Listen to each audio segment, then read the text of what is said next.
vamos a empezar porque ya pasaron 2 o 3 minutos, como hacemos siempre.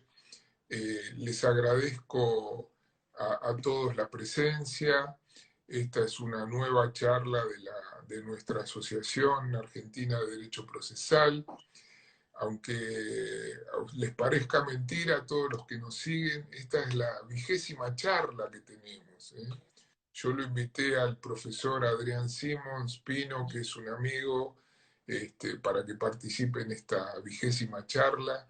Y le dije, Adrián, fíjate, si no tenés Instagram, él me dijo que se lo iba a hacer colocar por su hija, que todas las charlas anteriores que tuvimos y todos los profesores que tuvimos, siempre dentro del ámbito del derecho procesal civil o del derecho procesal penal. Y precisamente la invitación para la próxima charla es con un profesor chileno, el doctor Hurtado, que va a estar moderado por la doctora Cecilia Pérez, que es otra integrante de la Asociación Argentina de Derecho Procesal. En este caso es la presidenta de la rama juvenil de la Asociación Argentina de Derecho Procesal. Y va a estar moderando ella la próxima charla, que va a ser la 21ª, si Dios quiere. En este caso, el amigo que invité es el doctor Simons. Le voy a hacer una síntesis de sus antecedentes para que presentarlo un poco en sociedad, entre nosotros, para que ustedes lo conozcan, más allá que nosotros lo conocemos. Adrián es egresado como abogado de la Universidad de Lima, tiene una maestría en Derecho Procesal por la Universidad de Salamanca, de España, por cierto. Tiene una maestría en Derecho Procesal Constitucional por la Universidad de Loma de Zamora, acá en Argentina. Es miembro del Instituto Iberoamericano de Derecho Procesal. Es miembro de la Asociación Internacional de Derecho Procesal. Es miembro de la Asociación Latinoamericana de Arbitraje. Es miembro de la International Bar Association, conocida como IVA, integrante de los comités de arbitraje y litigio judicial, es árbitro además por los centros de arbitraje de la Cámara de Comercio de Lima, del American Chambers of Commerce, más conocida como AmChams, y de la Pontificia Universidad Católica de Perú.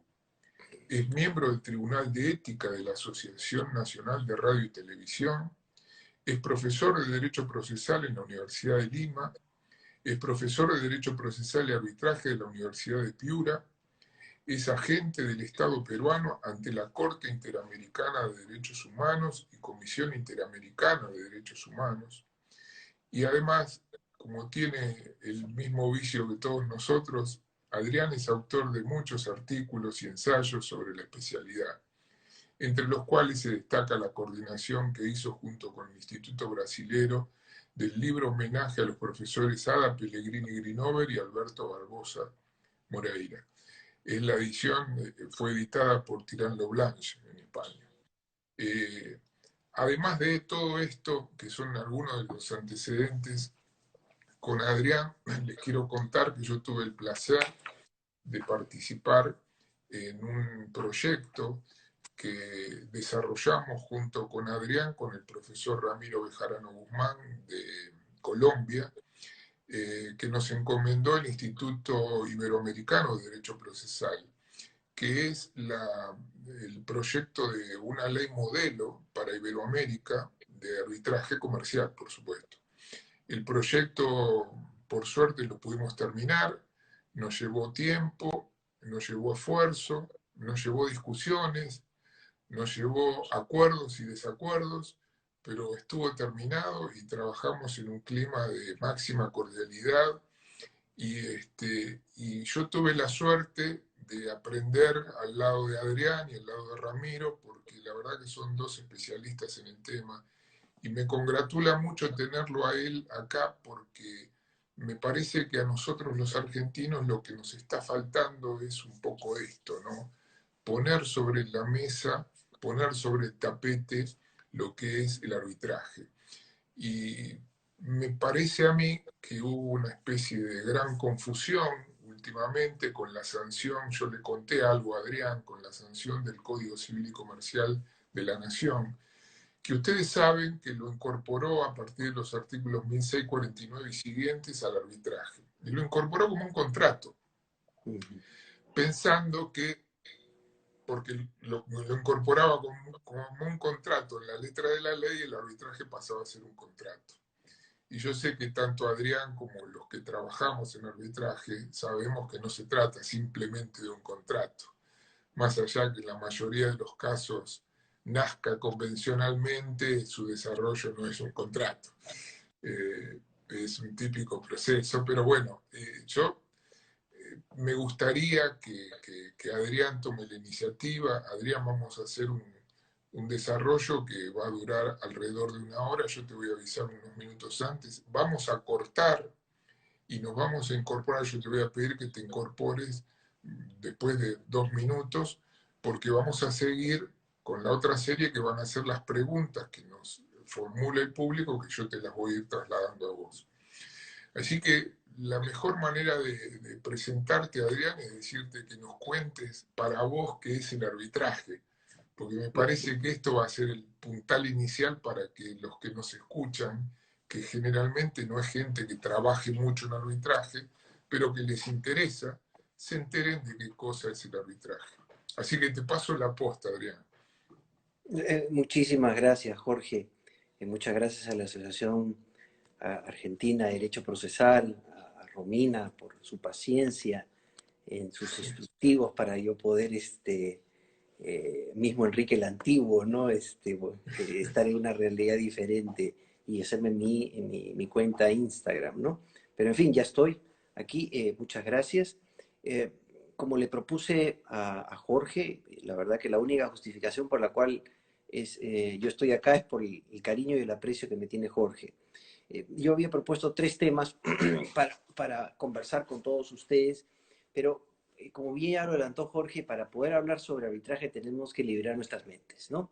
Y para eso había propuesto 3 temas. El primero, hacer una brevísima introducción de qué es el arbitraje. El segundo lugar, algo que yo llamé recetas para una legislación atractiva,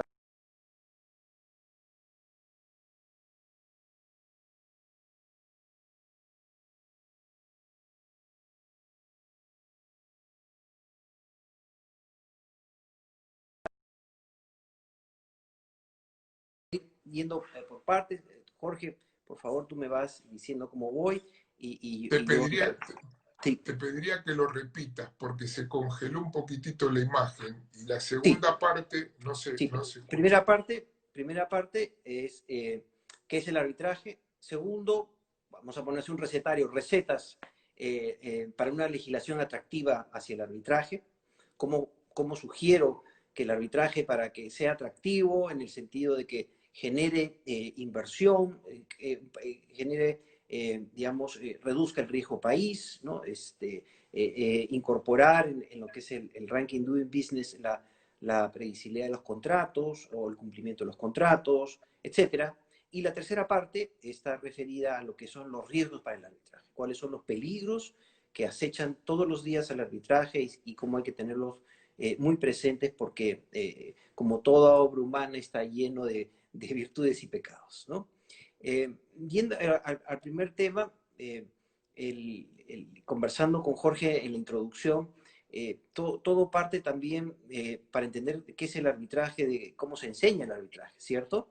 Y lo primero que hay que empezar a tener en consideración es que si existe una materia específica que se enseñe en las facultades de Derecho, materia arbitral, es decir, exclusivamente dedicado al arbitraje, ¿no? Entonces, empezando con eso, eh, yo quiero adelantar algunas cosas que he ido desarrollando a lo largo de mis presentaciones sobre qué es el arbitraje, ¿no? En primer lugar, el arbitraje tiene un fundamento constitucional. Lejos de que ese fundamento esté referido a lo que significa la, eh, eh, la jurisdicción, ¿ya? El arbitraje descansa sobre 2 valores fundamentales, que es la libertad y la autonomía de la voluntad de las partes, ¿no? Y esto ya les voy adelantando para ir separándonos un poco de lo que significa la jurisdicción estatal, porque voy a empezar diciendo algunas cosas que de repente, bajo una visión conservadora, nos pueden llamar la atención. Y empezaré diciendo que el árbitro es una especie de juez privado, ¿ya? Ahora, para proteger al arbitraje no tenemos que recurrir a la teoría de la jurisdicción, sino a los dos derechos que acabo de mencionar, que es la libertad de los ciudadanos y la autonomía y la voluntad. Sobre esta plataforma constitucional es que creo que debe empezar a construirse una teoría sobre el derecho arbitral, tanto desde el punto de vista dogmático como de lo que significa la práctica.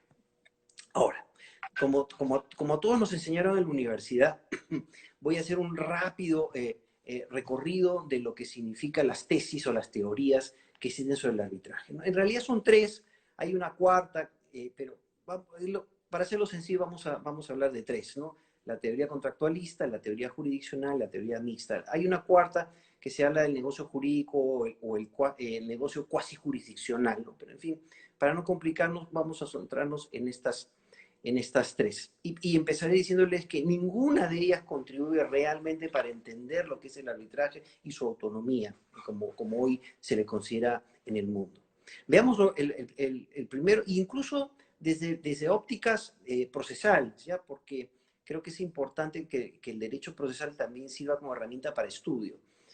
Entonces, quien desarrolla con mucha pulcritud esta teoría contractualista es Salvatore Sata, que la describe muy bien, ¿no? Entonces, él dice que el arbitraje, si se entiende como una categoría o de naturaleza negocial, prima la autonomía y la voluntad de las partes. Entonces, todos sabemos que entender el arbitraje, como ya lo dijo Jorge, como un contrato es insuficiente. Bajo esta doctrina, lo que se le da, por ejemplo, al lado un valor negocial, lo cual desconoce por completo la realidad existente. O sea, nadie desconoce que el arbitraje tiene un origen contractual o negocial, ¿no? Pero esta teoría es insuficiente para entender lo que vamos a ver rápidamente en unos breves minutos. La segunda parte está compuesta por la teoría jurisdiccional. Aquí tenemos otro clásico como Ludovico Mortara. Ludovico Mortara perfeccionó lo que se llama la teoría jurisdiccional del arbitraje, ¿no? Y concibió al arbitraje como parte de la justicia estatal. Entonces, como formaba parte de la justicia estatal, el arbitraje tenía una función disminuida, ¿ya? Frente a la jurisdicción estatal o frente al juez ordinario. Entonces, por eso es que la actividad arbitral estaba supeditada a la judicial e incluso antiguamente los laudos para que tengan validez tenían que pasar una etapa de revisión de homologación judicial, ¿no? Entonces, esta teoría originaria de la jurisdicción nos llevaba a permitir lo que hasta hace unas jurisdicciones lo tienen, es la injerencia del sistema judicial por la autoridad que tiene sobre el arbitraje en las actuaciones arbitrales, ¿no? En el Perú, en mi país, si bien es cierto, la Constitución establece una jurisdicción por excepción, la militar y la jurisdicción arbitral, y así lo ha ratificado nuestro Tribunal Constitucional, eso no quiere decir que tenga contenido jurisdiccional, ¿no? Sino que el mismo Tribunal Constitucional, a través de dos precedentes esencialmente, ha ido perfilando la autonomía del arbitraje. Además de la declaración de jurisdicción, pero él ha ido perfilando la autonomía del arbitraje y esa autonomía que nuestro tribunal ha ido insertando, yo algunas cosas se las voy a mencionar dentro de lo que he llamado la segunda parte del recetario, ¿no? En fin, entonces, esta posición se sustenta, como ya se habrán dado cuenta, en una posición básicamente procesalista del arbitraje. Y acá hay todo un tema, ¿no? De un lío entre los procesalistas y los que ven arbitraje y se lanzan pullas, flechazos y ven al procesalista como un enemigo del arbitraje y los procesalistas ven a los arbitradores como enemigos del debido proceso, ¿no? Entonces, creo que ahí tenemos, y estas teorías lo que han logrado es eso, una polarización, y nada más que eso. La mixta, como bien dice un joven catedrático peruano, Juan José Monroy Palacios, el hijo del profesor Monroy, él dijo que la teoría me gustó mucho esta expresión que él usó porque la teoría mixta dijo es la falla del alquimista, ¿no? Es decir, cuando trata de mezclar de diversos brebajes para sacar una fórmula que nunca va a funcionar, ¿no? Y esto se ve con varias decisiones, por ejemplo, el Tribunal Constitucional Español, que llegó a calificar en esta alquimia fallida, a calificar al arbitraje o al árbitro como una función parajurisdiccional o cuasi jurisdiccional, ¿no? Entonces, esa es la labor del árbitro. Y terminó diciendo el Tribunal Constitucional Español que el árbitro solo hace función declarativa jurisdiccional, ¿no? Y le corresponde al árbitro ejecutar lo laudado. Es decir, función declarativa, el árbitro que hace, declara el derecho que es materia objeto de controversia, ¿ya? Y el juez es el que se encarga de ejecutar lo decidido por el árbitro. Por eso es que se llegó a decir dentro de esta construcción que el árbitro tiene autoritas, es decir, esa verdad socialmente reconocida que implica la facultad de decir el derecho, declarar el derecho en el caso concreto, ¿no? Pero el árbitro carece del potestas o imperio, por eso es que eso se encarga el juez. Pero el tema es que a veces se dice que una palabra del legislador, ¿no? Pero un legislador sensato también, ¿no? Una palabra del legislador puede convertir en restos históricos toda una biblioteca. Y esto va porque, por ejemplo, en algunas legislaciones como la peruana ya se le adelantan poderes de ejecución a los árbitros, lo cual hace algunos años era absolutamente impensable en cualquier legislación comparada en el mundo. Entonces, creo que debemos apuntar hacia una verdadera doctrina del arbitraje y el debido proceso arbitral. No podemos equiparar el debido proceso judicial con el debido proceso arbitral, si bien se nutren de temas comunes, pero no son del todo asimilables. Entonces, como les dije, tenemos que empezar por quebrar un dogma centenario. Es un dogma un dogma de Keovenda, ¿no? Esta equiparación que siempre hemos hecho y nos han enseñado en la universidad, jurisdicción-proceso. Que no puede existir jurisdicción sin proceso y proceso sin jurisdicción. Entonces, esas categorías pueden coincidir, qué duda cabe, que pueden coincidir, pero ello no significa que deben interactuar en todo momento. ¿Y por qué? Porque si entramos a lo que hemos aprendido, podemos decir nosotros que la jurisdicción implica un acto de soberanía estatal, ¿cierto? O ese poder de ver, ¿no? Que tanto hemos desarrollado. Pero eso en el proceso no se encuentra limitado al Estado. El proceso es un genus que se mueve por diversas carreteras, por llamarlo así. Es decir, podemos tener un proceso estatal, podemos tener un proceso privado y podemos tener un proceso internacional. Por ejemplo, el proceso que se da ante la Corte Interamericana de Derechos Humanos. Entonces, el proceso actúa indistintamente, sea en lo que significa la jurisdicción estatal o ante el juez ordinario, ante el arbitraje o ante controversias internacionales, ¿no? Por eso es que en el common law, pues, jurisdiction and competences ¿no? son asimilables, ¿no? Entonces, por ahí creo que va la cosa. Entonces, no es un pecado capital decir que el árbitro es un juez privado, que el arbitraje es un proceso privado y que lo que resuelve en el laudo también se puede decir sentencia arbitral. Ya lo dijo la Convención de Nueva York. La Convención de Nueva York califica esa decisión como sentencia arbitral y no es ningún sacrilegio. Entonces, creo que quebrando estos mitos podemos abrir nuestras mentes, ¿no? Y construir una teoría del arbitraje y del debido proceso. Entonces, y para entenderlo, hay cosas bien prácticas del arbitraje. ¿Cuáles son sus características? Confidencialidad, especialidad, ¿no? Porque a diferencia del juez, ¿no? Que debe conocer, al margen de la especialización judicial, por ejemplo, un juez civil, ¿no? Tiene que conocer diversas materias, ¿no? Derechos reales, obligaciones, etcétera, ¿no? En cambio, temas de familia, en cambio, en el arbitraje rige la especialidad porque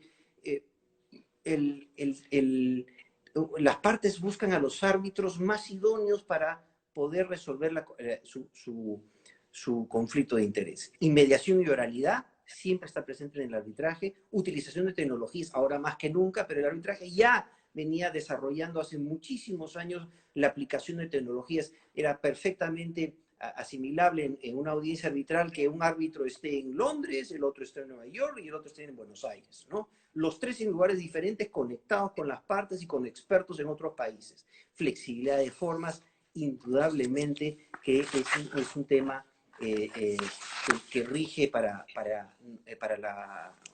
lo que nosotros llamamos el derecho arbitral. Y para entender y aterrizar este tema de cómo debemos diferenciarnos del debido proceso judicial, algunas pautas para entender. Primero, el respeto al principio de demanda privada. En el arbitraje no es un proceso intuitivo, no es un proceso adversarial, así de simple. El árbitro no puede reconducir pretensiones, para empezar, ¿no? El respeto a la defensa, el respeto a la contradicción, vigilar constantemente por la igualdad procesal, la igualdad de armas, el respeto al derecho a la prueba y el respeto a la debida motivación de las decisiones arbitrales. Eso sí creo que cae perfecto en el tema y evitamos riesgos, que lo vamos a ver con algunos detalles, por ejemplo, es lo que hemos llamado la judicialización del arbitraje. Y acá están los dos polos, pues, ¿no? El árbitro que puede hacer cualquier cosa, que tampoco es eso. El árbitro no puede hacer cualquier cosa. Por ejemplo, el árbitro tiene que dar igualdad de armas a ambas partes, ¿no? No es una tierra, un paraíso fiscal, ¿no? Del Caribe, donde el árbitro puede hacer lo que quiere sin rendir cuentas a nadie, ¿no? Eso es absolutamente indiscutible. Pero el otro extremo también están de algunos abogados que también litigamos en sede judicial, que no podemos trasladar cosas del proceso judicial al arbitraje, y eso se llama judicialización del arbitraje, o trasladar regulaciones de los códigos procesales, o aplicar reglas específicas de la condición. Y me acuerdo que un día estuve en una audiencia arbitral y un abogado quería imponer al tribunal el plazo para contestar de un juicio ordinario de 30 días útiles en un arbitraje, ¿no? Ese llamado a la imposición de la regla procesal o procedimental, o cuando el árbitro por una parte invoca una institución procesal que no aplica el arbitraje, porque no todas las instituciones aplican al arbitraje, como por ejemplo la nulidad procesal, o el recurso de apelación, o las preclusiones, la flexibilidad de formas en el arbitraje, siempre que se garantice el contradictorio, son plenas, y obviamente evitar el exceso de ritual manifiesto, ¿no? Eso es un poco lo que quería exponerles sobre lo que significa el arbitraje, si les parece bien. Y si con tu venia, Jorge, puedo pasar al recetario, que he preparado unos Yo, 18 yo temas. lo que quisiera agregar a lo que dijiste vos para la gente de nuestro país es que todo lo que estás describiendo con tanta claridad tiene que ver con el arbitraje que es voluntario. Pero este arbitraje voluntario no es el único arbitraje que hay. Es decir, nos ponemos nosotros de acuerdo, firmamos un contrato y ponemos una cláusula compromisoria en el contrato y si hay un conflicto vamos a un tribunal arbitral. Nuestra legislación contempla otras vías a través de las cuales se accede al arbitraje. Y en este caso conviene que tengan en cuenta, sobre todo los argentinos, que el nuevo Código Civil y Comercial de la Nación establece, por ejemplo, en el artículo 1175, la forma a través de la cual se resuelve un conflicto por vía arbitral.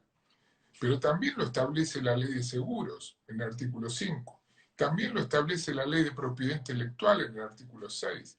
También lo establece la Ley de Navegación, 20.094. Es decir, esos arbitrajes, ¿cómo los llamamos? Los llamamos obligatorios. También lo establece la Ley de Mercado de Capitales 26.831. Entonces, todas esas vías a través de las cuales esos conflictos se resuelven por vía arbitral, ese arbitraje lo llamamos obligatorio o forzoso, algunos llaman forzoso. ¿Y esto qué significa? Significa que hay una vía en donde el arbitraje es voluntario y hay otra en donde es obligatorio. Y fíjense los nacionales que nosotros tenemos un artículo en el Código Procesal. Vos sabés que, Adrián, hay un artículo que es el 516 en nuestro Código Procesal, que cuando el juez dicta sentencia, sí, dice el 516, si las cuentas fueran muy dificultosas o complejas en su realización, puede derivar el caso a juicio de árbitros amigables componedores. Entonces, fíjate que también, desde el punto de vista judicial, también la cuestión se puede derivar a un arbitraje. Eso significa que el arbitraje es obligatorio. Y por supuesto, la otra zona que nos queda es donde está prohibido. El arbitraje está prohibido, por ejemplo, en derechos que son indisponibles. Y específicamente en nuestro Código Civil y Comercial ahora señala en el artículo 1651 los casos en donde está prohibido el arbitraje. Aunque te parezca mentira, Adrián, el legislador, ¿sabés que prohibió el arbitraje en materia de consumidores? Sí, lo Y me vi, parece, sí, ¿sabías? lo vi, lo tengo acá, sí, sí, tengo acá, sí, sí, Bueno, sí, sí. capaz que me metí en algo que ibas a decir vos, pero bueno, No, no está lo, bien. lo que quería mostrar era un poco que hay tres grandes líneas a tener en cuenta, donde el arbitraje es voluntario, que es en la mayoría de los casos, digamos que es el 98% de los casos, donde es obligatorio y donde está prohibido. Absolutamente de acuerdo contigo. Incluso recuerdo una, no tengo el número aquí en la cabeza, pero hay una sentencia del Tribunal Constitucional Español donde se discute la constitucionalidad de los arbitrajes obligatorios, ¿ya? Y como bien has apuntado tú, el Tribunal Constitucional Español fue muy cauto y determinó que primero la regla es autonomía de la voluntad y libertad de las partes, ¿no? Y segundo, per se, dice, no es inconstitucional obligar, generar por ley, ¿no? Este, generar por ley el acceso al arbitraje, digamos, en mi país es arbitraje legal en materia de contratación pública, ¿no? Todas las obras del Estado, cuando hay controversia entre contratista y la entidad, se va a un arbitraje. Ah, mira. No es inconstitucional per se, pero hizo una acotación muy importante el Tribunal Constitucional.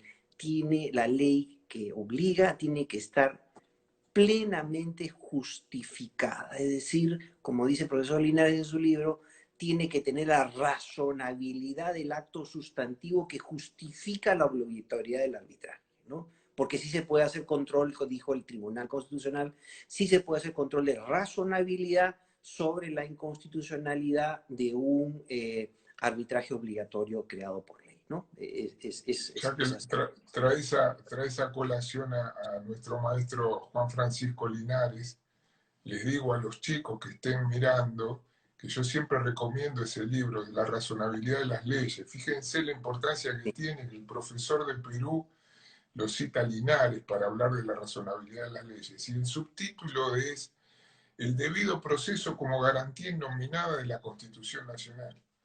¿Por qué? Porque el debido proceso no está nominado específicamente en un artículo, sino que hay varios artículos que permiten inferir la existencia del debido proceso. Pero me vino muy bien tu cita por lo que significa Linares para muchos de nosotros, ¿no? Uf, y yo tengo unas notas de profesor Spota, ¿ya? Sobre el Ah, debido, mirá, Alberto sobre, Spot, sobre el debido proceso sustantivo, ¿no? Que sigue la mirá. misma línea del profesor Linares.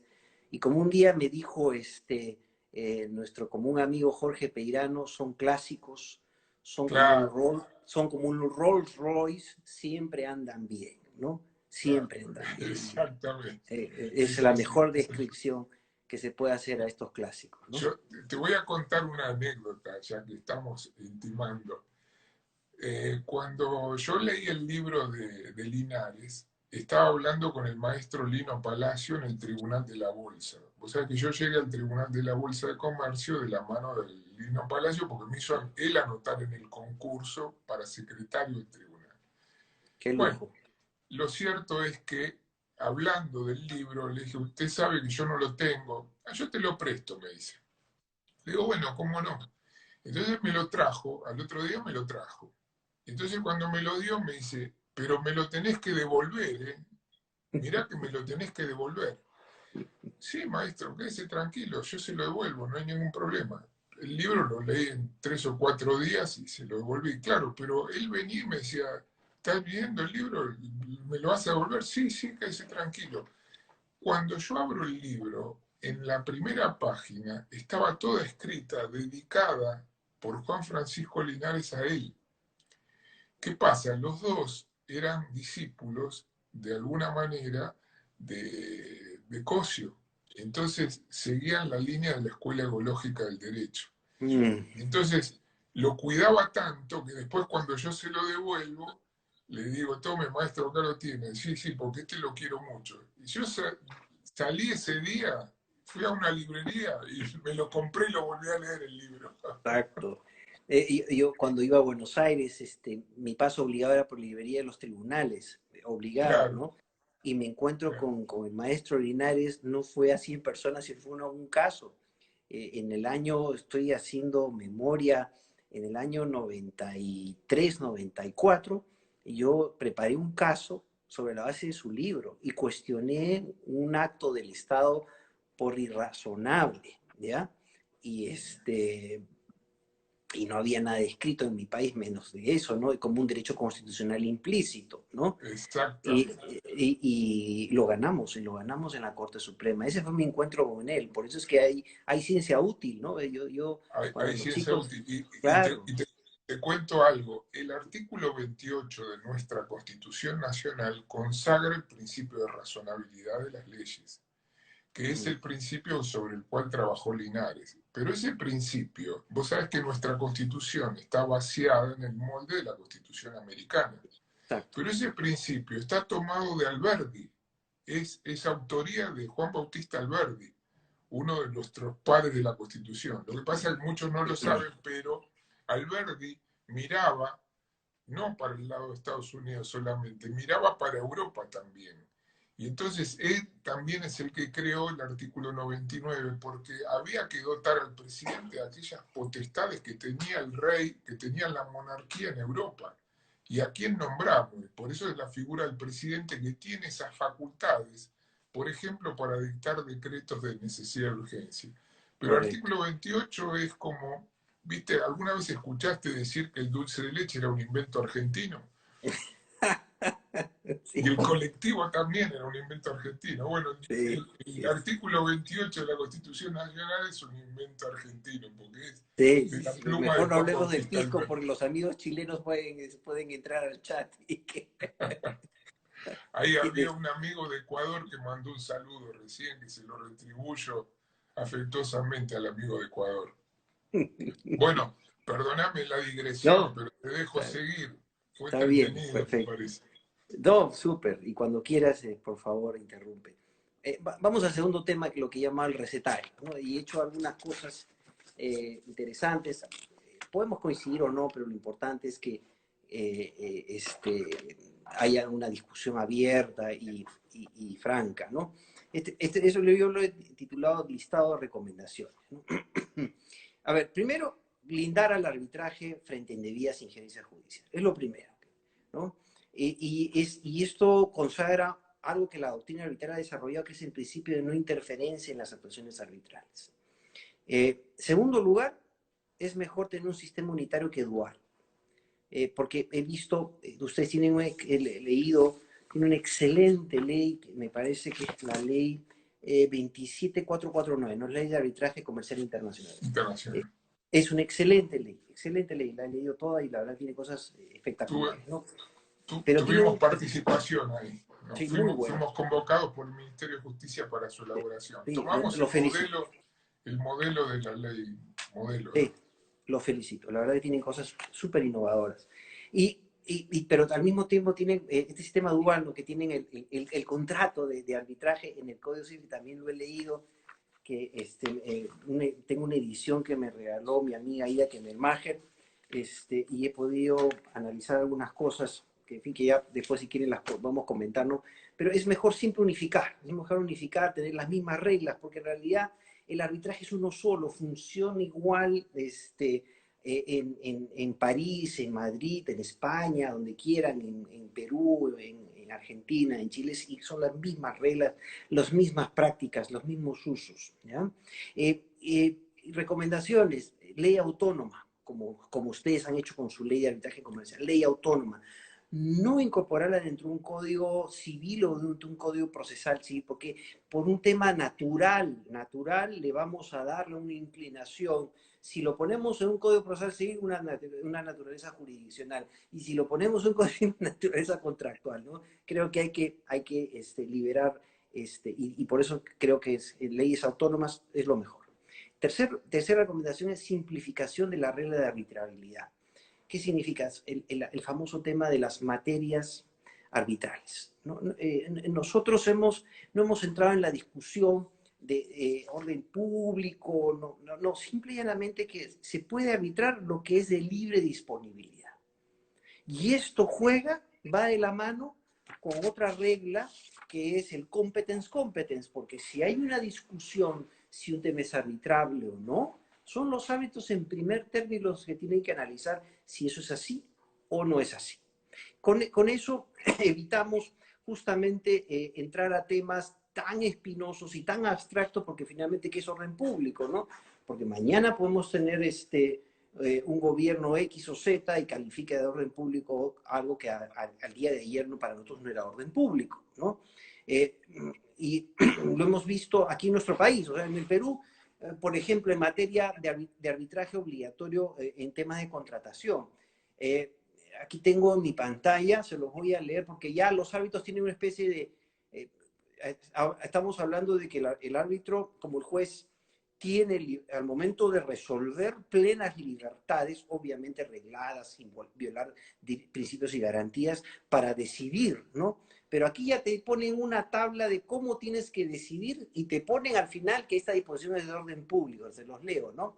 Las controversias se resuelven mediante la aplicación primero de la Constitución, segundo de la presente norma, que es la Ley de Contratación del Estado, y su reglamento, o sea, un decreto supremo, una norma infralegal, así como las normas de derecho público y al final las de derecho privado. Es decir, si un tema de contratación con el Estado quiero aplicar doctrina, ¿ya? De interpretación de los contratos que está en el Código Civil, que es una norma con rango legal, no la voy a poder oponer bajo este catálogo, ¿no? Por encima de un reglamento. Así de parametrada está la cosa, y al final te dicen, por si acaso, esto es de orden público, ¿no? Eso es lo que hay que evitar. Eso es lo que hay que evitar. He podido ver también los problemas que tienen en el artículo 1651 del Código Civil en Argentina sobre cuestiones excluidas, ¿no? Que son materias no arbitrables. Y no es bueno hacerlo porque, por ejemplo, en materia de familia, yo pregunto, ¿por qué no se puede discutir en arbitraje el alimento entre cónyuges? ¿Qué lo impide? O la ¿No? liquidación de la sociedad conyugal, que es más económico. Exactamente, ¿no? En materia el arbitraje de consumo está desarrollado a nivel internacional y no entiendo por qué ha sido excluido, de verdad, ¿no? Y está hecho, sí, enfocado en el consumidor, porque eso es Adrián, entrar... ¿Ah? te cuento lo grave de esto, que a nivel nacional tenemos una ley de defensa del consumidor que prevé el arbitraje como vía de solución de los conflictos. Y a nivel local, en la ciudad de Buenos Aires, hay una legislación específica que prevé los conflictos de consumidores también resueltos por vía arbitral. Con lo cual, fíjate cómo se superponen. Por un lado, la ley de consumidores, por otro lado, la ley local de defensa del consumidor, y por otro lado, el código que lo prohíbe. Es una cosa que es muy difícil de entender, ¿no? Y en materia laboral tampoco hay mitos, ¿no?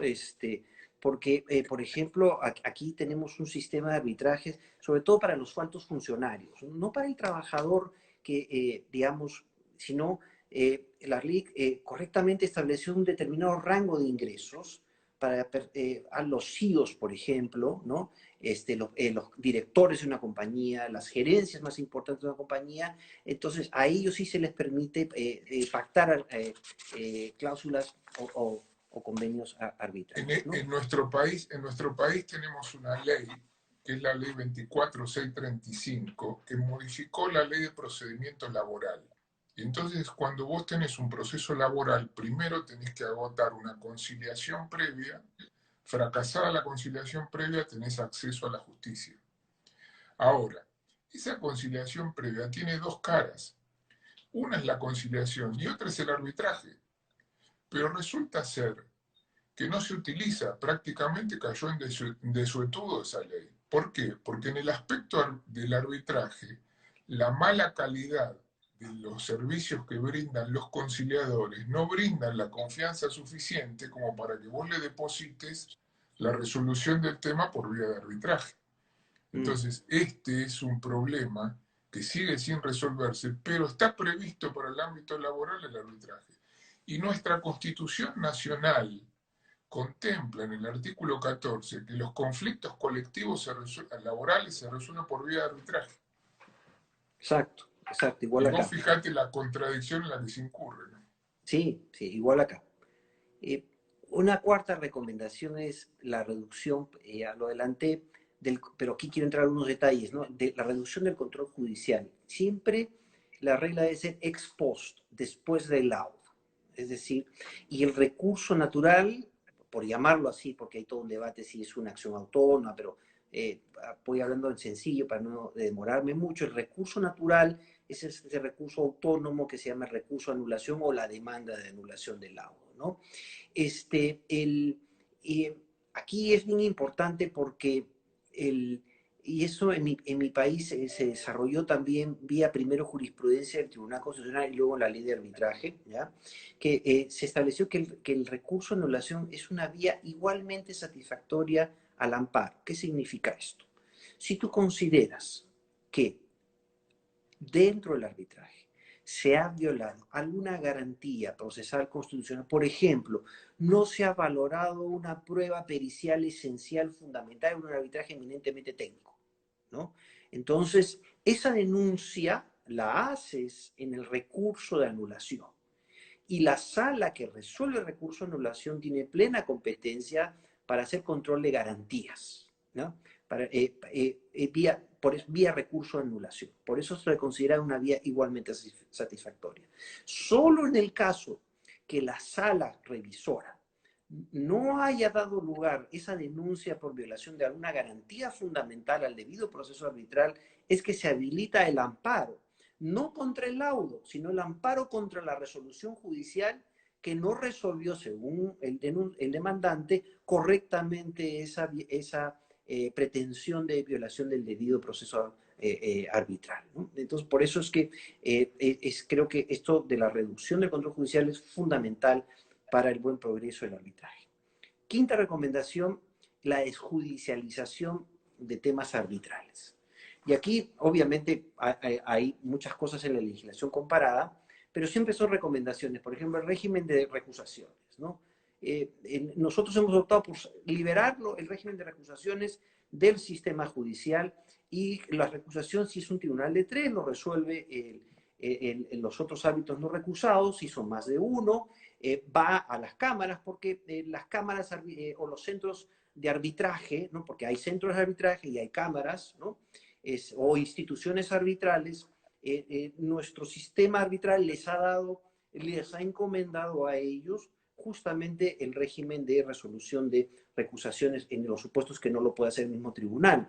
O el régimen de designación de árbitros también está absolutamente desjudicializado. Ya no se va donde un juez, porque además, fíjense, ¿cómo sabe el juez quién es la persona idónea si no tiene ni siquiera y eso era antes de la vigencia de la ley, ¿no? Una lista de árbitros seleccionados por especialidad, ¿no? Iba a la tabla del colegio de abogados y cogía cualquier abogado, ¿ya? Entonces, la garantía de que, por ejemplo, la selección del árbitro esté a cargo de un centro de arbitraje es que los centros de arbitraje, obviamente los serios, se cuidan mucho porque en el arbitraje también el tema ético es muy importante, se cuidan mucho en que nunca faltan infiltrados, eso lo sé, pero se cuidan mucho que en su lista de árbitros estén las personas más idóneas y conocedoras de las materias que pueden ser arbitrables, ¿no? Y no aplicación, como tercera recomendación, dentro de este tema, supletoria de las normas procedimentales. Sexta recomendación, tener normas frente a cláusulas patológicas. Siempre tener el tema del principio de conservación del convenio arbitral.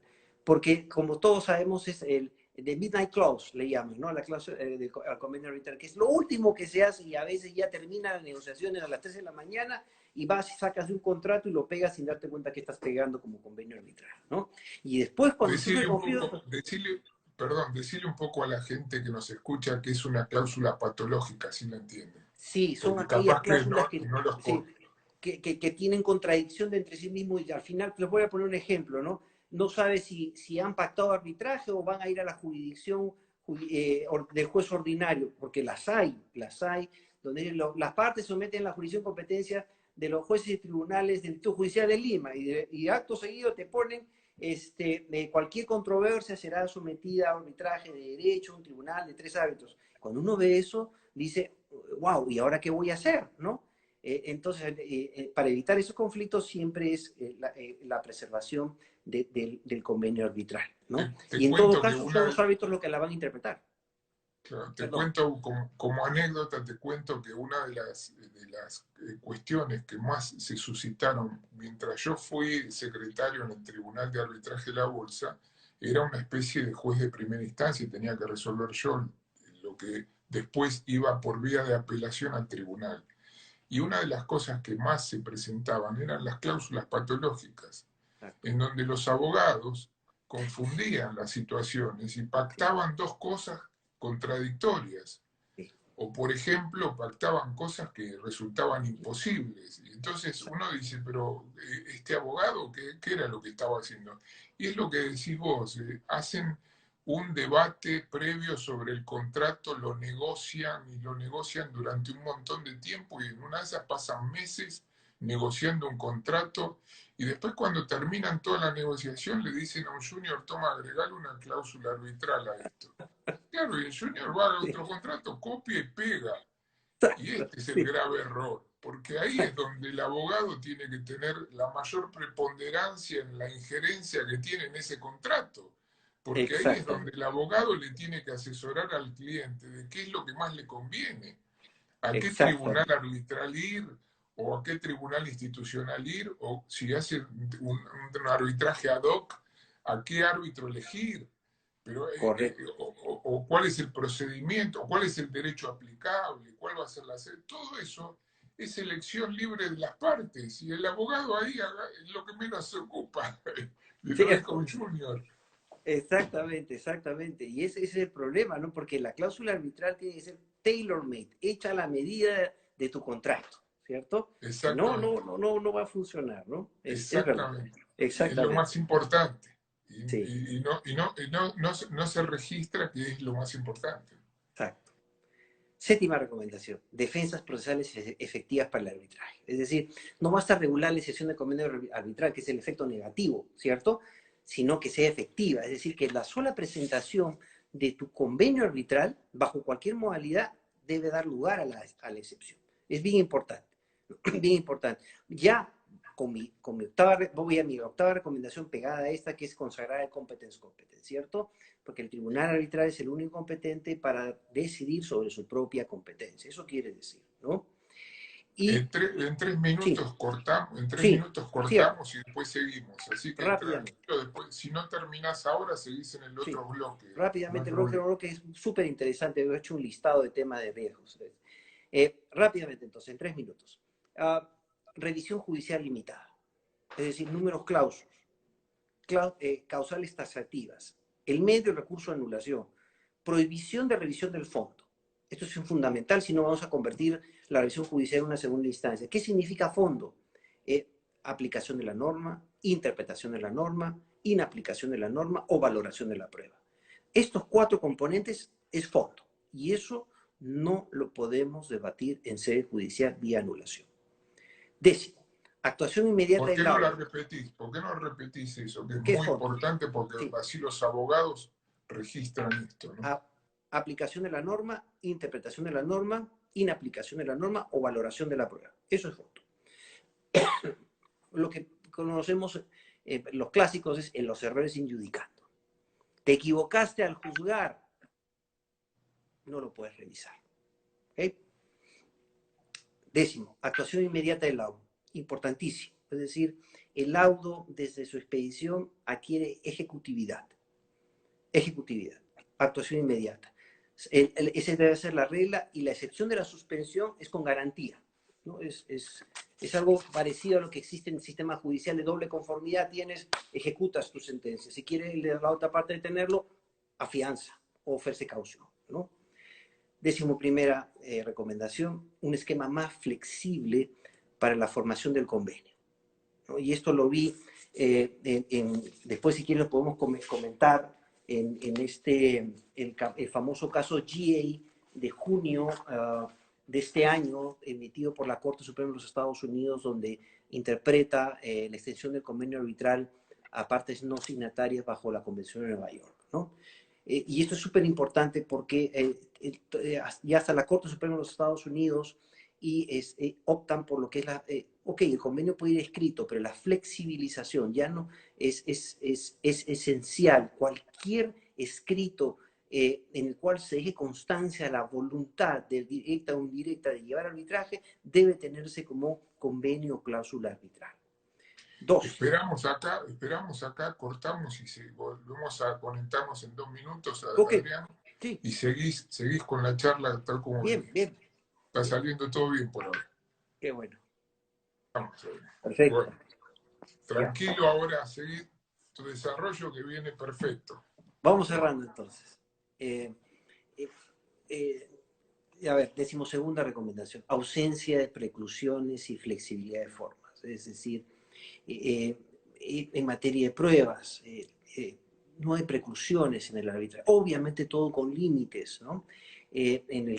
Ya veo que, por ejemplo, en la ley vuestra de arbitraje comercial internacional tienen esta regulación de la flexibilidad en materia probatoria, en materia de modificación, ampliación de la demanda, que me parece muy bien, ¿ya?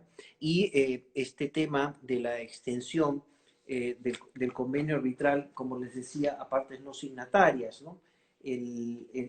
Nosotros, les estaba comentando que acá tengo la,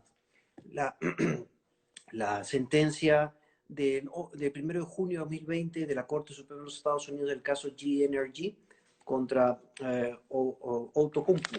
Y aquí se discutió una cosa Este es un tema muy importante y muy importante, sería muy bueno que se lo importante. aclares a la gente porque Sí, los que sí, participan en el arbitraje siempre son las partes que firman el convenio arbitral, el acuerdo arbitral.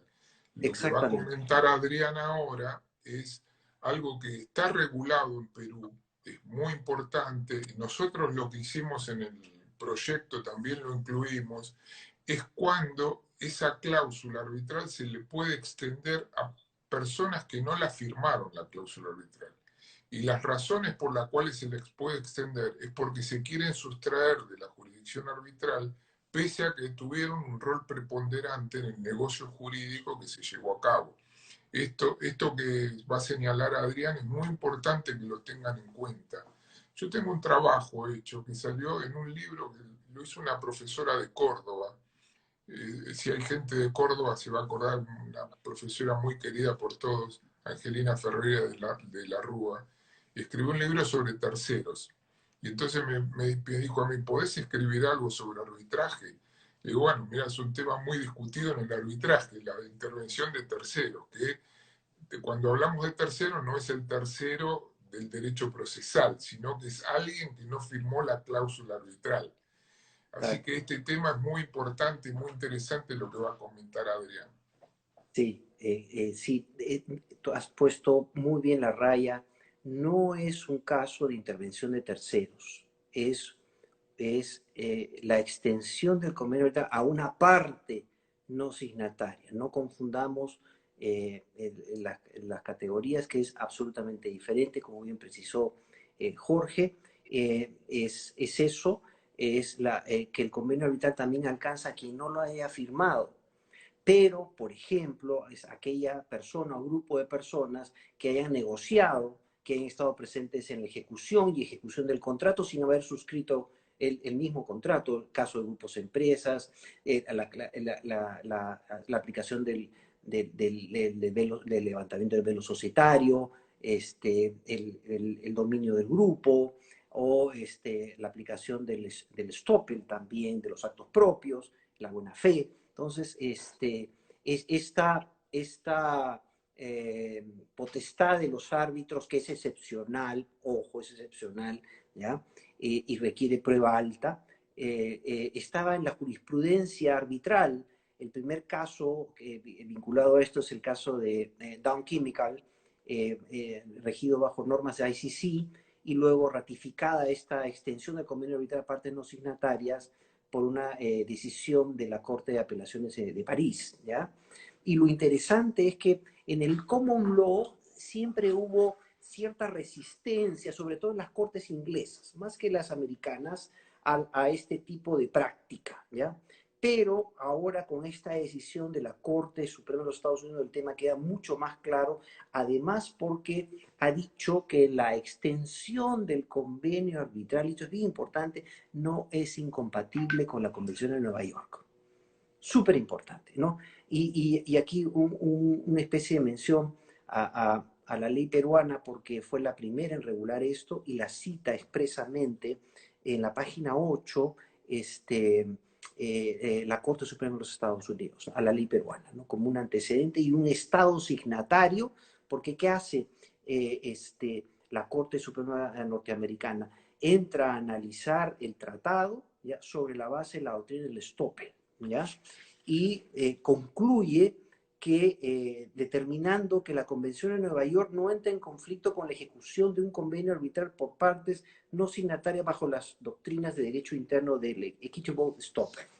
Esta decisión es reciente, es el 1 de junio de 2020, la recomiendo revisarla, ¿ya? Porque creo yo, ahora sí, Jorge, sobre todo consolida nuestro Pasar los trabajo. autos. Sí, nuestro trabajo que hemos hecho para el Instituto Iberoamericano, porque hemos sido atrevidos y hemos también propuesto esta regulación en la ley modelo de arbitraje para el Instituto Iberoamericano, ¿no? Te iba a decir que pases los autos, cómo Sí. están caratulados. No, tengo la traducción, entonces los paso traducido. Te lo voy a pasar a tu correo y lo compartes con todos. Bueno. ¿Ya? Yo Sí, lo sí, que sí. quisiera aclarar para el público que nos escucha, que la doctrina del estoppel que vos mencionás, para los que no la escucharon nunca mencionar, es lo que nosotros en Argentina llamamos la doctrina de los actos propios. O sea, está apoyada en la buena fe, en la actuación contractual, que tiene una parte que desarrolla una parte y que no puede desarrollar una conducta jurídicamente relevante contraria a otra que había desarrollado previamente. Esto es muy, muy importante en materia de arbitraje, porque en general todos los tribunales arbitrales tienen en cuenta esta doctrina para analizar sobre todo la conducta de las partes. Cuando se comportaron de una manera no pueden sostener lo contrario de otra forma. Exacto, exactamente. Y este caso tiene la particularidad, ya te lo voy a compartir, el texto que hemos traducido acá, que es la parte no signataria la que solicita la actuación arbitral, o sea, la que invoca el convenio arbitral del contrato para llevar arbitraje a la discusión. Muy interesante, muy interesante. Mira vos. Sí, La sí, verdad sí, que sí. muy interesante. Bueno, Muy se interesante. lo vamos a hacer llegar a todos aquellos Sí, que quieran compartir. hacerlo llegar. Eh, Quiero hacer llegar un saludo para gente que nos mandó un saludo desde Honduras. Así que, así como nos mandaron un saludo de Ecuador, nos mandó un saludo también desde Honduras. Así que les mando un afectuoso saludo desde nuestro país y desde Perú, un país hermano. No me mandó ninguna pregunta, Romy, pero si vos me Voy dejás. avanzando. Acá llegaron. ¿Cierro esto? ¿Cierro el recetario? Que me faltan 3. Dale, cerrá tranquilo, Sí, tranquilo. sí. Y ya luego, si quieres, entramos al tema caliente, que yo lo llamo, ¿no? Los riesgos del arbitraje. Entonces, el acceso a arbitrar, también esto es bien importante, porque antes creíamos que el arbitraje era solo para abogados, ¿no? Y esto ha sido flexibilizado a nivel internacional, Para empezar, ya no se te exige ser un abogado colegiado, pertenecer a alguna barra de abogados en particular o a una institución o colegio o gremio, ¿no? El solo hecho, por ejemplo, de ser titulado por una universidad, tener un título de nombre de la nación, te habilita para ser árbitro y abre la posibilidad de que economistas, contadores o gente enterada, expertos, ¿no?, formen parte de tribunales arbitrales. Tema controvertido, siguiente recomendación, controvertido, lo admito. Poderes de ejecución para los árbitros.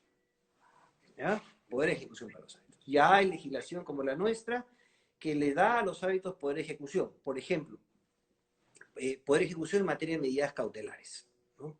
El árbitro puede dictar medidas cautelares y en caso que requiera auxilio judicial, deberá recurrir al juez para imponer la coerción o lo que sea necesario, ¿no? Solo para el tema del laudo, sí, ahí ya se requiere la intervención judicial cuando se tiene actos, por ejemplo, un desalojo, ¿no?, o el remate de un bien, etcétera, ¿no? Se te cortó un poco, ¿puedes repetirlo? Se te cortó un Sí, poquitito. sí. Poder de ejecución Eso. para temas cautelares, ¿ya? Y en el caso de requerir auxilio judicial, lo puede hacer el árbitro, pero el árbitro es el que decreta la medida y trata de ejecutarla, por ejemplo, una anotación de la demanda en el registro, ¿no? O una notificación de una orden de suspensión de ejecución de una carta fianza, ¿no? Solo en los casos cuando haya rebeldía de una de las partes es que puede recurrir, o renuencia, como se dice en el arbitraje, puede recurrir ante el juez para la coerción, ¿no? En el caso del Sí. laudo, ahí sí se requiere, ¿por qué? Porque ya el laudo adquiere la calidad de título de ejecución. Entonces, en el caso del laudo se lleva al sede jurisdiccional el título de ejecución para ejecutar lo que haya que hacer. Una obligación de dar, no hacer, etc. En nuestro Quinto, país, Adrián, en nuestro sí, país hay un artículo en el Código Procesal que cuando empieza a hablar de ejecución de sentencia, el capítulo cuando empieza a hablar de ejecución de sentencia, dice que la ejecución de sentencia o el laudo arbitral tiene que estar consentido o ejecutoriado. Cuando vos decís ejecutoriado, estás diciendo que se puede seguir adelante con la ejecución. Pero te cuento otra anécdota que viene a cuento con lo que estás diciendo ahora. La Bolsa de Comercio de Mendoza en una oportunidad nos contrató para hacer un tribunal similar al que tenemos en Buenos Aires. En la Bolsa de Comercio de Mendoza hay una réplica del tribunal nuestro que funciona allá en Mendoza.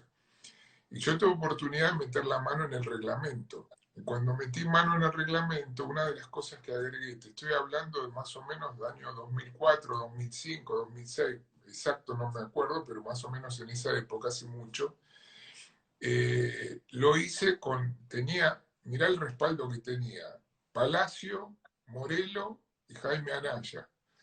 wow. Con ese respaldo, Morelo me invitó a que le diera esa potestad a los árbitros para llevar a cabo las medidas cautelares. Entonces, la cláusula dice, el artículo dice que cuando el tribunal arbitral está habilitado para trabar la medida cautelar cuando no requiera fuerza en las cosas ni violencia en las personas. Correcto, correcto, Y correcto. esto está, el del Tribunal de Mendoza, nosotros todavía no lo tenemos. Nosotros Como acá, decir, cuando tenemos una medida cautelar, le pedimos al juez de oh, comercio que ordene la traba. Aunque en la práctica, te voy a contar que en la práctica, a mí me ha tocado firmar alguna vez algún oficio dirigido a un banco, que el banco lo aceptó trabando una medida cautelar sobre una cuenta, por ejemplo, ¿no? sí, igual Porque acá, nos reconocen como tribunal, saben que existimos, en fin, exactamente, por eso lo igual acá. admitieron. Pero si no, lo tenemos que pedir al juez porque hay un artículo en el Código Procesal, que es el 753, que dice que las medidas compulsorias o de ejecución, el tribunal arbitral se las tiene que pedir al juez para que el juez permita el desarrollo del proceso arbitral. Ujú, ujú, exacto. Otro tema, otra recomendación es admitir la pluralidad de laudos. Eso significa que en un mismo arbitraje se pueden dar varios laudos, que son los laudos parciales. Voy a poner un ejemplo Parcial. para que se entienda, ¿no? En procesos complejos, ¿no? Eh, hay todo un debate, por ejemplo, si se incumplió la relación de causalidad y el factor de atribución de responsabilidad. Entonces el tribunal también por un análisis de costo-beneficio, porque el arbitraje no es barato, decide segmentar el proceso y decir, bueno, voy a ver ahora si hubo incumplimiento, si hubo dolo, ¿ya? Y si hubo daño. Si no lo hubo, si no hubo estos tres, ¿para qué voy a entrar a debatir con los expertos el quantum? ¿Cierto? Entonces, segmente el arbitraje, voy a dictar un laudo parcial. Y es laudo parcial si es que, por ejemplo, hay un lugar a que hubo incumplimiento del contrato, fue por culpa, y hay nexo causal. Entonces, emito ese laudo parcial y luego saco un laudo complementario que es el laudo definitivo para determinar el quantum. Y si es que hay quantum también, porque puede haber incumplimiento, pero no puede haber daño, ¿cierto? Entonces, Claro. entonces es eso, este tipo de flexibilidad, la expedición de múltiples laudos posibilita una mayor eficiencia en el arbitraje. En construcción, por ejemplo, también se da muy seguido este tema, ¿no? Hay otro tema también bien interesante vinculado a lo que es la mayor flexibilidad en lo que se llaman tribunales truncos. Lo que en jerga se llama el árbitro topo. ¿Qué significa esto? ¿No? La parte que de mala fe nombra a una persona como árbitro que en realidad se dedica a boicotear, porque ha ocurrido, y yo he visto un caso, se dedica a boicotear el arbitraje, no acude, es citado a las deliberaciones, porque acuérdense que el acto de deliberar es fundamental en cualquier tribunal, ¿no? Entonces, y no asistía a las reuniones y se dictó el laudo solamente con dos, y luego la parte que lo decía no se fue a anulación porque dijo que no participó en las deliberaciones, por lo tanto el laudo es nulo, ¿ya?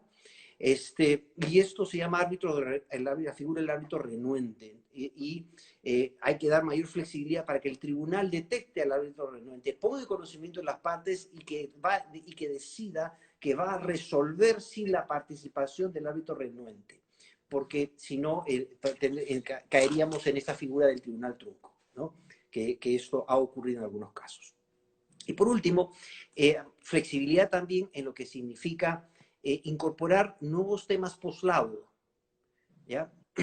Por ejemplo, ya conocemos que después de un laudo puedo pedir corrección o puedo pedir interpretación o aclaración, pero también lo que se ha dicho es por darle mayor eficiencia y economía al arbitraje. Oiga, también podemos hacer control de congruencia, porque si te olvidaste de algo, pide que integre. Si concedió algo más de lo demandado, pide que excluya, ¿no?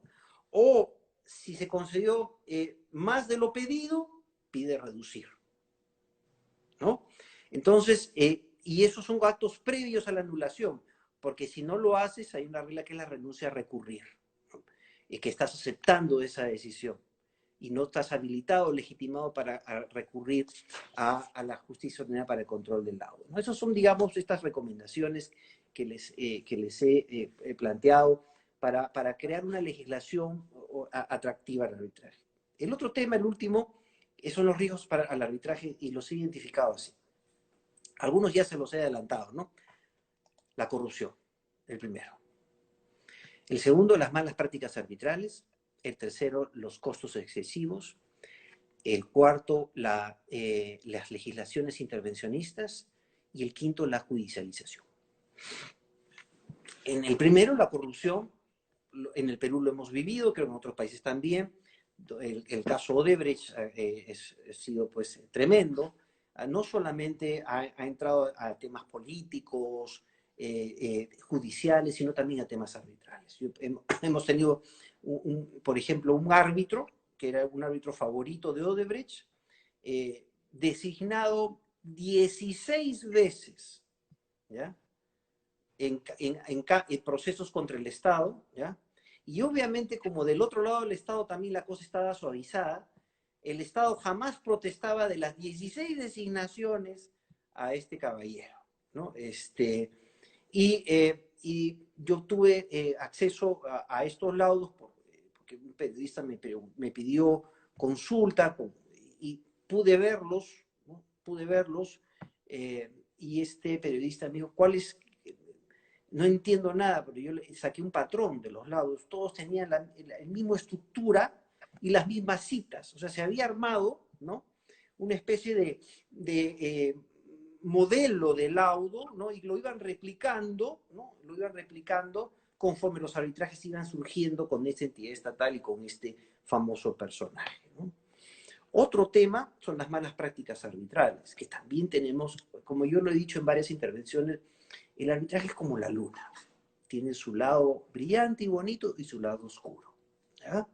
El problema de mis amigos, de muchos de mis amigos árbitros, es que creen que el arbitraje solamente tiene un lado bonito, ¿no? Es el lado, la luna llena y brillante, y nunca mostramos el lado oscuro, no queremos hablar de él, ¿no? Y aquí sí hay temas de malas prácticas arbitrales, las designaciones reiteradas, el árbitro favorito, ¿no? Que se desplaza digamos, con los grandes despachos de abogados, lo van designando y van rotándolos, ¿no? O los árbitros, pues, que no conocen determinados límites en lo que significa, pues, el deber de revelación, ¿no? Respecto al deber de revelación, tampoco irnos al extremo patológico de revelar todo, pero el deber de revelación va de la mano. Por eso es que es bien importante que no confundamos las causales de recusación judiciales con las arbitrales, ¿no? Las judiciales son números clausos y las arbitrales es cualquier duda razonable que afecte o que se presuma la falta de independencia e imparcialidad del árbitro. Duda razonable es lo que habla el soft law, ¿no? Duda razonable. Y eso Explica qué es el deber de revelación para que lo puedan entender. está vinculado que el árbitro cuando hace, a ver, el deber de relación tiene un momento previo a la actuación arbitral cuando me designa y un momento, digamos, vamos a decirlo así, permanente hasta que se emita el auto. Es activo. ¿Y qué significa? Que el árbitro tiene el deber de revelar cualquier conflicto de intereses que afecte su independencia y parcialidad, si ha tenido relaciones de negocio, si ha tenido el, el, el árbitro algún tipo de conflicto con las partes o si ha resuelto casos similares, etcétera. Es decir, y incluso existe, como le mencioné hace un momento, de soft law, que son, por ejemplo, las reglas de la IVA, los de conflicto de interés, incluso los ponen en semáforo, ¿no? El color verde, el color naranja y el color rojo. Se les recomiendo la lectura de las reglas de la IVA porque es un excelente catálogo que no es números clausos y no son reglas, guías que tiene que seguir un buen árbitro al momento de aceptar un caso, ¿no? Por ejemplo, yo hoy día acepté como árbitro un caso que designado y siempre hago mi conflict check y me di cuenta que en que yo había litigado contra el estudio de abogados que ahora patrocina una de las partes hace 5 años. Dije, mejor por transparencia, lo voy a revelar para que no se, digamos, prejuzgue sobre algo que pueda afectar mi independencia o imparcialidad, ¿no? Y eso es, y la regla es, ante la duda, revela, ante la duda, ¿ok? Conviene que la gente esto lo sepa, porque ese deber de revelación es un poco más que lo que es el régimen que nosotros conocemos de recusaciones, porque se extiende por la dinámica que tiene a lo largo de todo el proceso, desde que a un árbitro lo designan durante todo el desarrollo hasta el final. Situación que en nuestro tribunal el otro día tuvimos un caso de esta índole y entre los 3 árbitros decíamos, y uno de ellos había tenido un antecedente como el que mencionás vos, yo digo, miren, sigamos las reglas de la IVA. Para la gente que sepa, la IVA es la International Bar Association. Ustedes entran y van a las reglas éticas de la IVA, las pueden bajar y las pueden consultar. Así como hay unas reglas éticas, también hay reglas en materia de prueba. Y esas reglas son universalmente reconocidas. Entonces yo le decía al árbitro, le digo, mira, es muy sencillo, revelar la situación con el fundamento de las reglas IVA y si las partes lo aceptan, adelante, no hay ningún problema. Había tenido unos Exacto. años atrás un caso vinculándolo. Y así se hizo y las partes no dijeron nada, dicen, no, no tenemos nada para observar. Así que se siguió adelante con el trámite del proceso. Pero es exacto. importante mostrar la diferencia con el régimen de recusaciones, ¿no? Sí, sí, es bien importante, por ejemplo, ¿no? Eh, un caso que incluso fue emblemático porque fue la primera vez que la sala comercial eh, usó como estándar las reglas de la IVA, ¿no? La cita expresamente, y me acuerdo que Alfredo Bullard, que es uno de nuestros exponentes del arbitraje peruano, incluso me pidió esa decisión porque la iba a reportar a la IVA, ¿no? Como en la primera corte peruana que cita, ahora ya lo citan varias veces en la Corte Suprema, pero la sala comercial, que es la que se encarga de realizar los laudos, lo cita. Y este caso es súper interesante porque en un arbitraje donde yo era abogado, por esas cosas de la vida, detectamos que el árbitro, uno de los árbitros, se fue de viaje con el abogado de la otra parte, 30 días a Europa. Y en la parte más crítica que es el plazo para laudar. Entonces, como el deber de revelación es constante y permanente, al retorno se le pregunta al árbitro si él tenía algo que revelar, porque se hizo el seguimiento en migraciones. Dijo que no. Entonces, cuando las preguntas fueron más precisas y se le dijo, ¿usted ha tenido un contacto significativo con alguno de los miembros del tribunal arbitral durante un espacio de 30 días? Y ahí se dio cuenta y dijo, sí, bueno, sí, pero como yo revelé que es mi amigo, no tenía por qué revelar que me iba con él 30 días a Europa, ¿no? Ese fue el tema, ese fue el tema, y había que analizar si eso era un tema relevante o no era relevante, que afectaba a su independencia e imparcialidad haberse ido de viaje con el abogado de la otra parte, ¿no? Es un caso que les pongo para reflexionar. Y otro tema que también ahora viene con la crisis económica general y social de la pandemia son los excesivos costos del arbitraje. Porque tú puedes haber fijado, y esto es un tema que ahorita no tiene solución, ¿no? Tú puedes haber creído que el arbitraje es la mejor manera de resolver tu conflicto, pero de repente entras en insolvencia, ¿cierto? Y tienes un conflicto y no puedes ir a la vía judicial porque tienes arbitraje. Y ahí tienes un problema. Ahí tienes un problema. Están surgiendo nuevas alternativas, como por ejemplo financiamiento de arbitraje.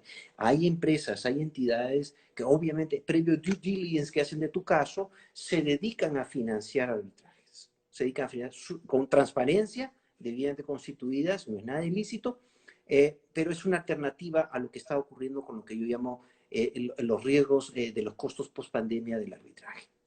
Legislaciones intervencionistas, las hay hoy en nuestro país, que tenemos un Congreso, la verdad, peor que el otro. Ya hay proyectos de ley que amenazan el arbitraje. Uno que quiere criminalizar la conducta arbitral, ¿ya? Establecer, extender el delito de prevaricato a los árbitros. Y es más, incluso el delito de prevaricato, por lo que he aprendido de derecho penal, es una figura en desuso, ¿no? Porque perseguir a un juez porque se equivocó en aplicar la ley o la norma, o no, o la prueba que no era, la verdad que atenta, en mi opinión, contra el ejercicio de la función jurisdiccional. Ahí hay un problema de criminalización de las actuaciones arbitrales, y otro tema que está ocurriendo en nuestro país es en los arbitrajes obligatorios donde el Estado es parte, ¿ya? El Estado se crea privilegios para sí mismo, y eso afecta a la igualdad arbitral.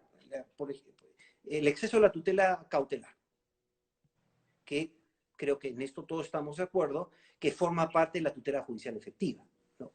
Y ¿qué ha ocurrido? Se edita una norma que le da al Estado un privilegio. ¿Cuál es ese privilegio? Si alguien desea pedir una medida cautelar en un caso de contratación con el Estado, por ejemplo, ¿ya? Al margen de las garantías que tiene el contrato, por ejemplo, tiene carta fianza y fiel cumplimiento, tú tienes digamos, afianzar por el 10% del contrato. O sea, doble garantía. Y el problema está, ¿qué pasa si pierdes? ¿Cómo se ejecuta esa garantía? Hay todo un riesgo. O sea, se encarece el acceso, se le crea un privilegio al Estado y encima, si pierdes, porque acuérdense que la caución está destinada a asegurar los daños que ocasione la medida concedida, no otra cosa. Y aquí en mi país se le ha invertido el tema, ¿ya? Entonces, y lo que les dije, estas normas que les cité, donde te fijan reglas o estándares preestablecidos para motivar, lo cual para mí es inconstitucional, ¿no? Y el Tribunal Constitucional ya ha dicho que los árbitros gozan de control difuso, de ese poder de control difuso y pueden aplicar esto. El tema es quién se va a atrever a aplicar esto cuando te dicen que es de orden público. Entonces, No, estamos... nosotros lo hemos hecho, ¿eh? O sea, nosotros lo que hemos resuelto fue que el tribunal está habilitado a declarar la inconstitucionalidad de una norma en tanto y en cuanto las partes lo requieran. Por Exacto, supuesto que si las partes lo tienen que requerir. O sea, tiene exacto, que ser un punto de conflicto eso. exactamente, ¿no? Entonces, me olvidé el detalle, ¿no? Porque estamos viviendo también una época de legislación populista, ¿no? Entonces, salimos a legislar para las tribunas, ¿no? Entonces, por ejemplo, ¿quién presentó el proyecto de prevaricato para los árbitros? El fiscal de la Nación. Entonces, obviamente todo el mundo lo aplaudió, ¿no? ¿Por qué? Porque había árbitros corruptos, corrompidos por Odebrecht, entonces había que legislar para el caso, ¿no? Y creo que eso tampoco funciona, y lo que hace es, acuérdense que el arbitraje también es un imán a la inversión. Cuando un inversionista, no podemos negarlo, necesitamos de inversión. Cuando un inversionista pregunta, por mi práctica lo he visto, cómo son tus reglas arbitrales, ¿no? ¿Tienes doctrina Calvo? Te preguntan, ¿no? Claro, Para poder claro, invertir, ¿no? Para poder invertir. Eso creo que es importante, que también estemos alertas frente a legislaciones intervencionistas, ¿no? Como claro, claro. se están dando, se están dando. En fin, eso es. ¿Querés que empiece con las preguntas? Que acá tengo Adelante. varias. Sí, sí, Sí, claro. Sí, sí. ¿Me ayudas, por favor? sí.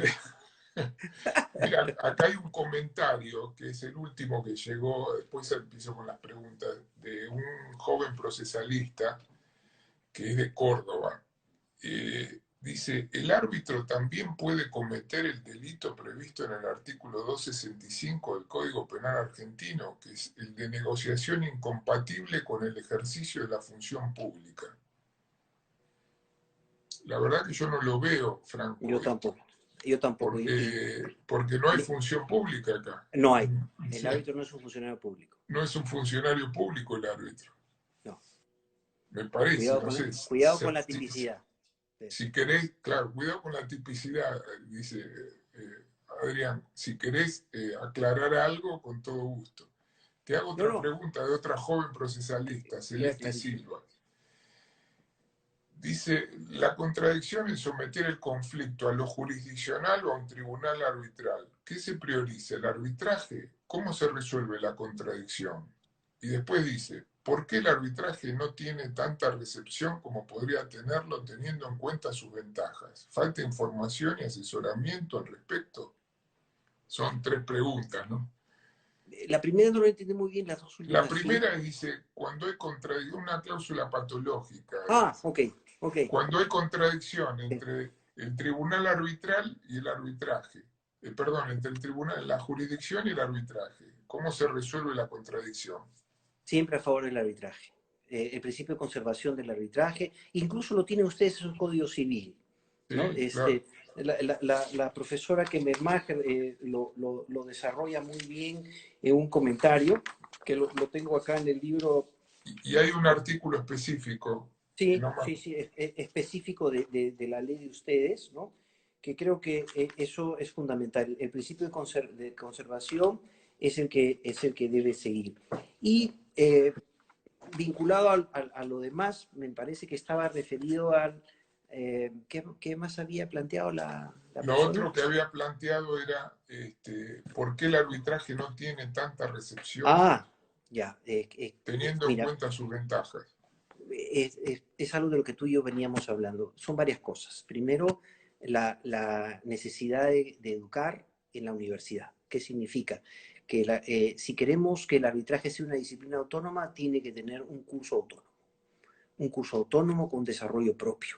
En segundo lugar, también tiene que haber voluntad política. La voluntad política proviene del legislador, de crear una norma, ¿no? Autónoma, como la que tienen ustedes, por ejemplo, ¿no? Y creo que la norma que ustedes han creado va a ser la plataforma para un curso de arbitraje. Eso va a ser fundamental, fundamental. y la difusión del arbitraje cae por su propio peso. Pero si no se empieza por enseñar arbitraje, entonces, como tú sabiamente dijiste al comienzo, no se puede, ¿no?, instrumentar lo que no se conoce. Ese es el problema, difusión. Tal cual.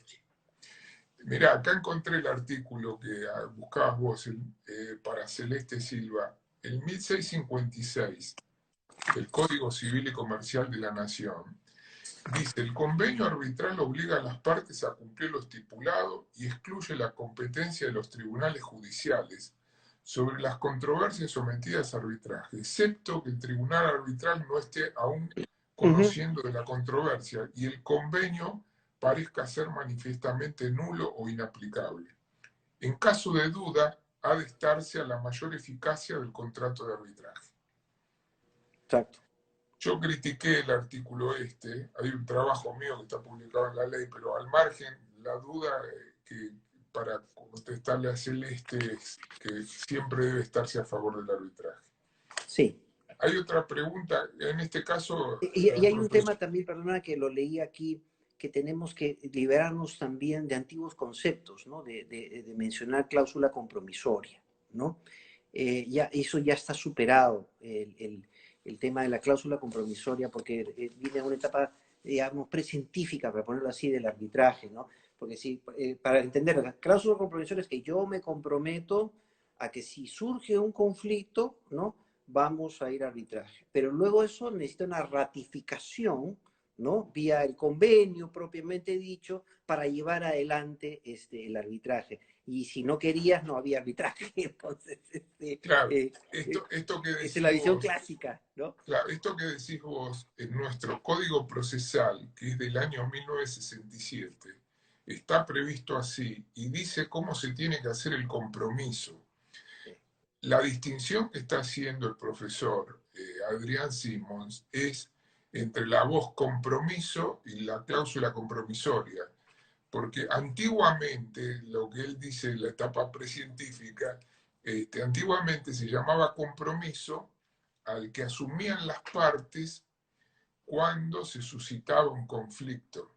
Y entonces comprometían su conflicto en árbitros. Y el código procesal nuestro, tan viejo, dice qué condiciones debía reunir el compromiso. Cuando se habla de cláusula compromisoria, la cláusula compromisoria está inserta en un contrato y el contrato, cuando se celebra, prevé, antes de que se suscite el conflicto, la eventualidad de que si se suscitara, se va a acudir al arbitraje. Hoy los dos términos cayeron en desuso. De alguna manera hoy se habla de convenio arbitral, de pacto arbitral, de arbitraje, de contrato Solamente eso. arbitraje. Esos son los, digamos, son los modismos actuales que superan aquella clásica distinción que existía, que ya cayó, digamos, de modé. Te hago una pregunta que hace la doctora Romina Moreno. Frente a un laudo arbitral, te pregunta cómo funciona en tu país, en Perú, el sistema recursivo. ¿En qué supuestos se accedería al Poder Judicial a través de, o bien de acción o bien de recurso?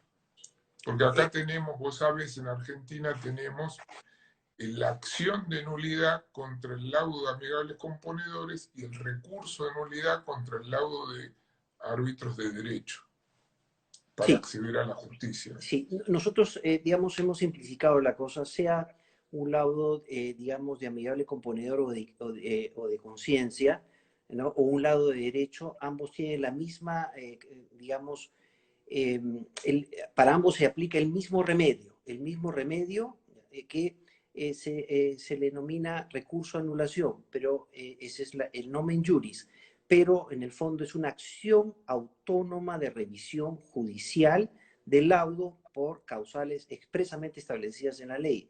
Es números clausus, ¿no? No es el recurso entendido como la revisión absoluta, ¿cierto? Por eso es que dije, la revisión del laudo no puede tocar temas de fondo, ¿ya?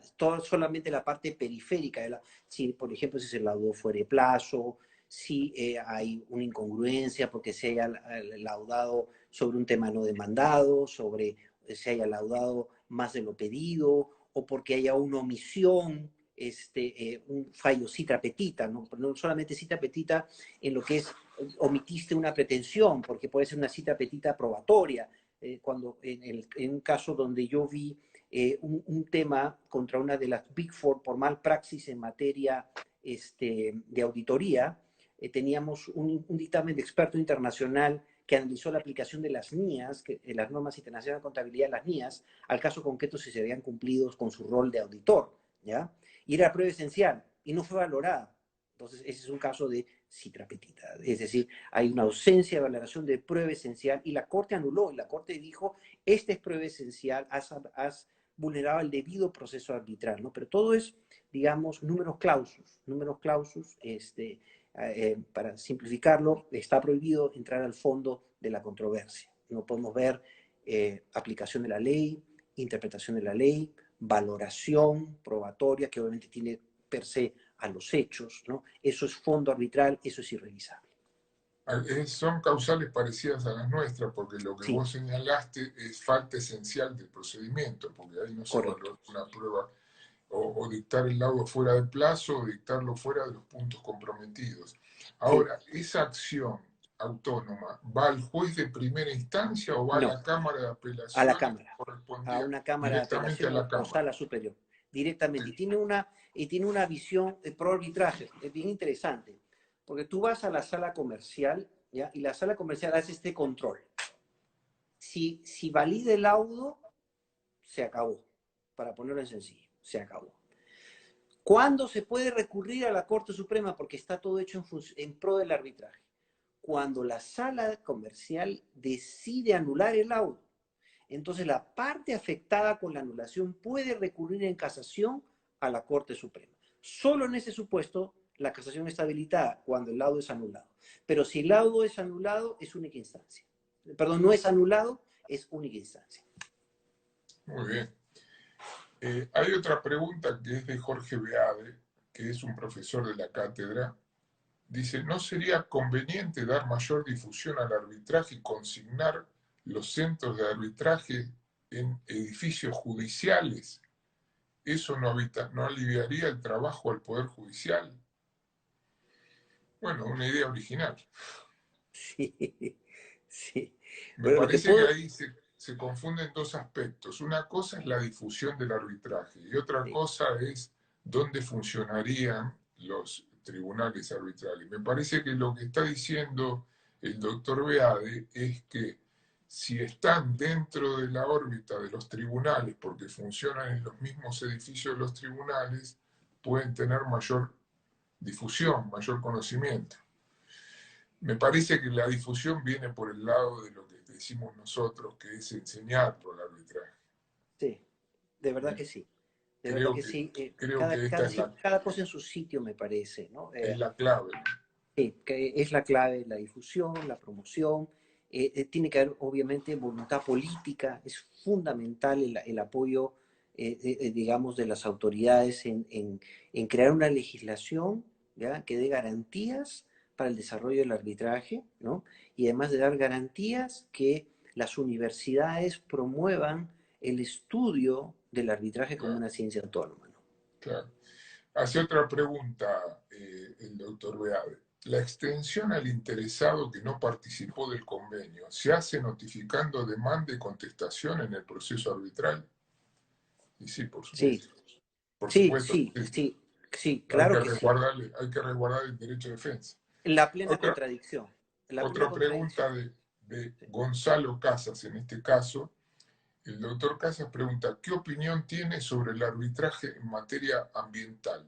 Y si funciona en Perú, ¿cómo funciona? Miren, yo sí creo que podemos someter temas ambientales a... Algunos van a decir que es orden público, ¿cierto? ¿Ya? Pero creo que se los voy a poner con un tema muy práctico. Hay mucha controversia social, ¿no?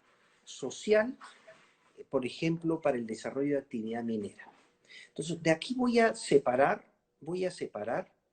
lo que es la ideología que se usa para bloquear inversiones versus, hay que separarlo, las legítimas preocupaciones de las personas por su entorno ambiental, ¿ya?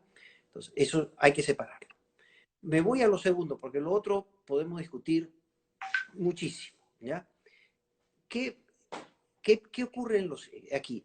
El Estado no tiene la capacidad de dar una respuesta vía, por ejemplo, un proceso rápida, porque finalmente lo que quiere la comunidad campesina, lo que quiere la comunidad indígena es una respuesta rápida, segura y fiable. De si contamina o no se contamina, y si no contamina, qué garantías se le van a dar para que no contamine, ¿ya? Y obviamente tiene que haber pruebas científicas. Cuando hay temas de este tipo, tiene que haber niveles de contaminación de los ríos, etc. Y la gente no espera, pues, no espera, por obvias razones, que esto se resuelva en 5 o 6 años en el sistema de justicia, sin ningún tipo de fiabilidad, por desgracia. Entonces, para mí es perfectamente viable que se someta a arbitraje este tipo de controversias, donde, por ejemplo, puede participar como una parte el ministerio, otra parte de la empresa, y el Ministerio del Ambiente es el que representa, ¿no?, a la ciudadanía o la Defensoría del Pueblo, y la empresa defiende sus intereses y frente a un tribunal técnico se demostrará si contamina o no contamina y se resuelve en el tiempo que deben resolverse las cosas en materia ambiental, con el pleno respeto a las garantías y con predictibilidad, porque la gente lo que quiere es eso, urgencia de tutela y predictibilidad. Por eso que creo que son perfectamente compatibles. Si me permitís, voy a agregar algo, Adrián. Le recomendaría al doctor Casas que trate de ver la película Erin Brockovich. Así. Yo no sé si vos la viste. Erin Brockovich es una película que trata un tema de medio ambiente a través de un proceso colectivo, más complejo todavía. Un proceso colectivo, medio ambiente. Y la película termina diciendo que, digamos, mejor no te voy a contar el final, pero termina resolviendo un tribunal arbitral el caso, porque la empresa contaminadora pidió resolverlo por vía de un tribunal arbitral y la gente se resistía. El personaje principal de la película consigue que lo resuelva un tribunal arbitral y lo resolvió muy, pero muy bien para la gente. No sé si te acordás. Exacto, exacto, exacto. Es una No, no, película que cae, me parece además, que cae... además de que Julia Roberts es lindísima, ¿no? El, el, hay alguna falsa percepción, ¿no?, de que los árbitros siempre van a defender al sector privado, y no es así, no es así. El buen árbitro no defiende a ningún sector, sino defiende la justicia del caso concreto, como un juez privado. Así es simple. Acá Gonzalo Casas está aclarando que por ahí venía la consulta, por el lado relacionado con las acciones colectivas. Gonzalo, no solamente te sugiero ver Erin Brockovich, sino que además otra acción de clase la podés ver en Acción de Clase, que es otra acción de clase, precisamente. Se llama Acción de Clase la película, y donde trabaja John Travolta. Exacto. En Erin Brockovich trabaja Julia Roberts. Y Sí. son dos películas que te enseñan, digamos, cómo tiene que trabajar el abogado, además. Porque yo la sugiero en la cátedra para que mi gente la vea de cómo trabaja el abogado y con la humildad que tiene que trabajar el abogado. Porque John Travolta cumple un rol que es un abogado muy avispado, muy canchero, ¿no? Y gastó la plata antes de ganar el juicio. Sin embargo, lo perdió en primera instancia, lo perdió en la Cámara, y después un abogado, ya grande, muy humilde, pero con mucha experiencia, lo gana en la corte. Sí. No sé si te acordás de esa película también, Acción de Muy Clase. buena. Miren, les voy a contar un caso vinculado a lo que son los derechos difusos, colectivos o individuales homogéneos. El año pasado, nosotros en la ciudad de Lima tenemos la única empresa que brinda el servicio de agua potable y alcantarillado. Es estatal y se llama Sedapal, ¿ya? En el distrito más populoso de la ciudad. Es decir, el distrito más populoso, Lima tiene vamos a poner un promedio de 7, 8 millones de habitantes, ¿ya? El distrito más populoso de la ciudad tiene, San Juan de Lurigancho, tiene aproximadamente 1 millón de habitantes. ¿Qué ocurrió? Se rompió las tuberías de desagüe. Imagínense eso. De la noche a la mañana hubo una gran inundación de agua de desagüe en manzanas enteras, inundadas, con botes salvavidas tenían que recurrir a las personas. Entonces aquí teníamos, y justo la Defensoría del Pueblo me hizo una consulta, ¿qué hacer frente a estas cosas? ¿No? Y nosotros tenemos regulado la tutela de intereses difusos, pero es una regulación del año 82 y después regulaciones parciales de la ley de amparo, pero ninguna regulación integradora, tenemos en el Código de Medio Ambiente, ninguna regulación integradora.